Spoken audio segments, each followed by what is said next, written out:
Daily mouth wash use பண்றது நல்லதா இல்ல கெட்டதா? வாங்க பார்க்கலாம். ஹாய், நான் doctor Pavithra from Lingam dental care, Madurai. Yes, daily use பண்ணலாம். பட் ரைட்டான மவுத் வாஷ் நீங்க ப்ராப்பர் வேல யூஸ் பண்ணா தாராளமா யூஸ் பண்ணலாம். மவுத் வாஷ் ஒரு சப்போர்ட்டிவ் தான் தவிர பிரஷிங் அது கண்டிப்பா ரீப்ளேஸ் பண்ணவே பண்ணாது. நீங்க டெய்லி மவுத் வாஷ் பண்றீங்க அப்படின்னா fluoride contain mouth wash, alcohol free mouth wash choose பண்ணிக்கோங்க. இது உங்க கேவிட்டிஸ் வராம இருக்க ஒரு எக்ஸ்ட்ரா ப்ரொடக்ஷன் கொடுக்கும். உங்க பிரெத்தும் ஃப்ரெஷ்ஷா இருக்கும். மெடிக்கேட்டட் மவுத் வாஷ், அதாவது ஃப்ளோரெக்சிடென்ட், இந்த மாதிரி மவுத் வாஷ்லாம் டென்டிஸ்ட் கிட்ட சஜஷன் கேட்டு யூஸ் பண்ணுங்க. ஷார்ட் டேர்ம் யூஸ் பண்ணுங்க.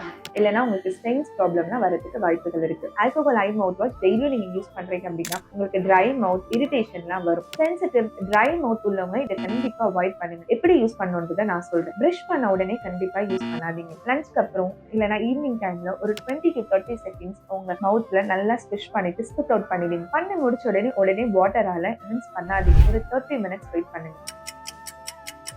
இந்த மாதிரி யூஸ்ஃபுல்லான டென்டல் டிப்ஸுக்கு அப்படியே மறக்காம நம்ம பேஜை ஃபாலோ பண்ணிக்கோங்க.